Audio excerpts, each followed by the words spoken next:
Shalom saudara, senang bisa berjumpa lagi di awal tahun 2023. Saya berharap kita semua masih tetap memiliki semangat memasuki tahun ini, memiliki pengharapan yang pasti bahwa akan lebih baik dibandingkan dengan tahun kemarin. Amin ya. Ya, kita sudah akan memulai lagi pekerjaan kita, tugas-tugas kita di tahun 2023 ini. Nah, saya ingin membagikan satu topik, satu judul yang singkat. Judulnya adalah worship. Ya, worship ya. Jadi, ini judul yang unik bagi saya. Saya membaca sebuah buku karya seorang yang bernama Kara Martin. Jadi buku ini pernah menjadi nominasi buku Kristen terbaik di Australia pada tahun 2017. Lalu kemudian baru-baru ini diterbitkan oleh penerbit Katalis yang diterjemahkan dalam bahasa Indonesia pada bulan November 2022 yang lalu.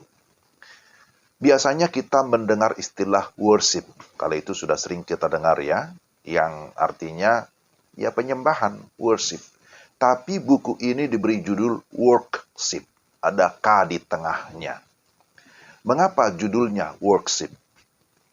Ini adalah kata bentukan tentunya. Bahwa si penulis hendak membawa pekerjaan atau work ke dalam ibadah atau penyembahan yang disebut dengan worship dalam bahasa Inggris. Jadi bekerja itu adalah penyembahan.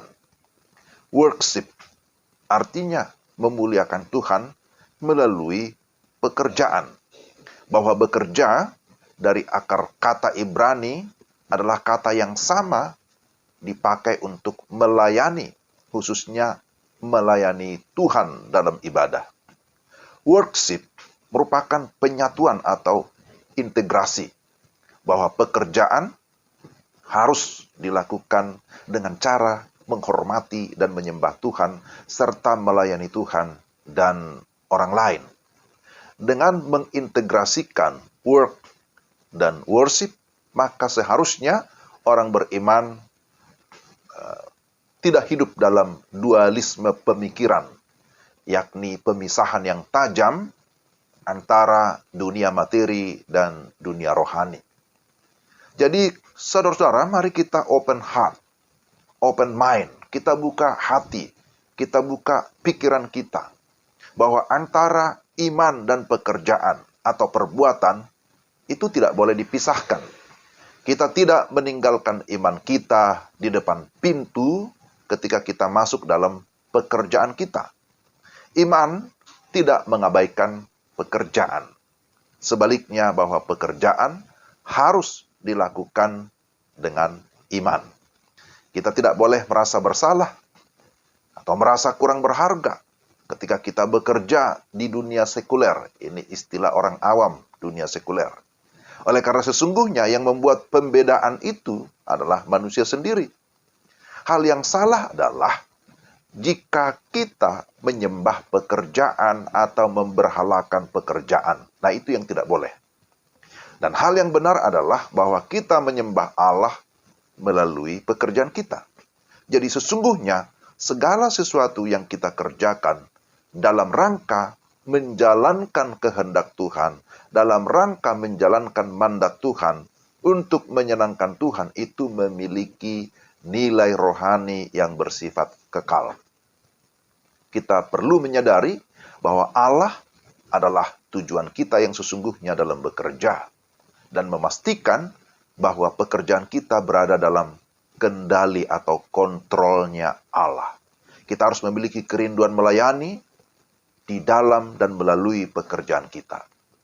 Ketika kita bekerja, setiap aktivitas atau setiap kegiatan, setiap perjumpaan, setiap perkataan yang diucapkan atau dituliskan, itu dipersembahkan bagi Tuhan dengan ucapan syukur atas hak dan kesempatan boleh bekerja bagi dia dan orang lain. Saudara, firman Tuhan Kolose 3 ayat 23 menyatakan apapun juga yang kamu perbuat, perbuatlah dengan segenap hatimu, seperti untuk Tuhan dan bukan untuk manusia. Ayat ini sangat jelas bahwa apapun yang kita perbuat, kita lakukan itu untuk Tuhan. Motivasinya adalah untuk menyenangkan Tuhan. Maka pada akhirnya kita tidak lagi memiliki paradigma yang sempit, yaitu bekerja untuk hidup, tetapi kita hidup untuk bekerja. Sejak awal penciptaan, Tuhan menghendaki kita untuk bekerja. Bekerja sebagai ibadah atau pelayanan. Maka mari kita mengawali tahun ini, memasuki tahun 2023, untuk terus bersemangat melakukan pekerjaan kita. Mari kita berkarya untuk kemuliaan Tuhan. Beri yang terbaik supaya Tuhan dimuliakan dan kehidupan kita bisa berarti, berguna, menjadi berkat bagi banyak orang. Tuhan memberkati. Salam.